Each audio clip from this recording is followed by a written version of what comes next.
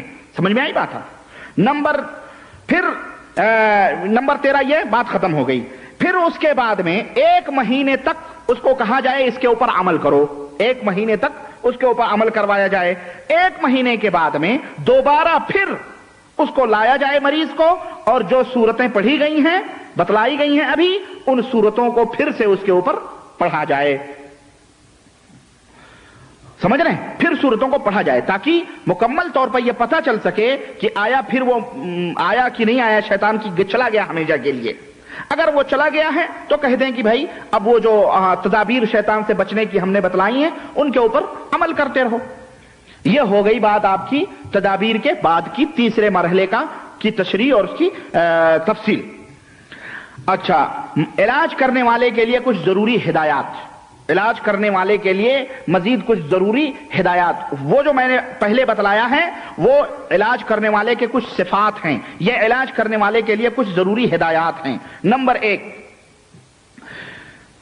کبھی کبھی جب وہ آیتیں مریض پڑھے اور مریض کے حالت کو دیکھے اور اس کے منہ سے یعنی تھوک نکلنا شروع ہو, یا اس کی سانسیں رکنی شروع ہوں, یا گھگھیانا شروع ہو کہ جیسے اس کا کوئی گلا دبا رہا ہو, ہاں, اور اس کے باوجود بھی کوئی چیز حاضر نہ ہوتی ہو, تو 3 دفعہ انہی صورتوں کو جو ہم نے بتائی ہیں پیچھے 16 قسم کی آیتیں, ان کو 3 دفعہ اس کو پڑھا جائے. یعنی صرف گھگھیا رہا ہے, منہ سے خون پانی نکل رہا ہے یا چلا رہا ہے بس, لیکن حاضر نہیں ہو رہا ہے, تو یہ نہیں کہ بھئی ایک ہی دفعہ میں چھوڑ دیا جائے, نہیں, 3 دفعہ اس کے اوپر پڑھا جائے. اگر اس کے باوجود بھی کچھ بھی ظاہر نہ ہو, کچھ بھی حاضر نہ ہو, جن وغیرہ, تو پھر اس کو چند تعلیمات دی جائیں. وہ تعلیمات کیا ہیں؟ وہ یہ ہیں. نمبر 1, 5 وقت کی جماعت کے ساتھ نماز کی حاضری. نمبر 2, گانے بجانے موسیقی وغیرہ یہ تمام سب ٹیلی ویژن وغیرہ سے دوری. نمبر 3, سونے سے پہلے وضو اور آیت الکرسی کا پڑھنا. نمبر 4, گھروں کے اندر جاندار یا جس کمرے میں وہ رہتا ہے جاندار چیزوں کی تصویروں سے پاکی. نمبر 5, ہر چیز کے اندر بسم اللہ کرنا. نمبر 6, زیادہ سے زیادہ لا الہ الا اللہ, لا الہ الا اللہ محمد رسول اللہ, لا الہ الا اللہ پڑھنا. نمبر 7, سونے سے پہلے سورہ صافات, سورہ دخان, سورہ جن پڑھنا اور سونا یا ان سورتوں کا سن کر کے سونا. نمبر 8, ہر صبح سورہ یاسین, سورہ رحمان اور سورہ معارج کا پڑھنا یا سننا. نمبر 9, اکیلے نہ سونا. نمبر 10, صبح اور شام کے جو اذکار ہیں جو ہم نے بتائے ہیں آپ کو پچھلے محاضروں میں, ان اذکار کو پڑھنا یا ان کا سننا. نمبر 11, عورت ہے تو شرعی پردے کے اندر رہنے کا حکم دینا اور گھر سے خوشبو سینٹ ونٹ مار کے نہ نکلنے کا حکم دینا اگر وہ عورت ہے تو. نمبر 12, مرد کے لیے جائز ہے بھائی, مرد کے لیے خوشبو لگانا جائز ہے. یہ عورت کی میں بات بتا رہا ہوں. 11 نمبر جو ہے کہ پردے کے ساتھ رہیں, اور اسی طرح مرد بھی بے پردہ عورتوں کے ساتھ نہ ملے. یہ بھی ہے, مرد جو عورتیں اس کے لیے اوپر حرام ہیں, جائز ہیں, حلال ہیں, ان کے سامنے نہ ہو, بلکہ یعنی ان کے ساتھ نہ ملے, بلکہ ان کو پردے کا حکم دے. نمبر 12, چند صورتیں ہیں جو میں ابھی بتا رہا ہوں, ان صورتوں کو ترتیب کے ساتھ, جو مصحف قرآن کے اندر ترتیب ہے اسی کے ساتھ ریکارڈ کروا کر کے, ہاں, ہفتے میں ایک دن 4 یا 6 مرتبہ ان صورتوں کو سننا.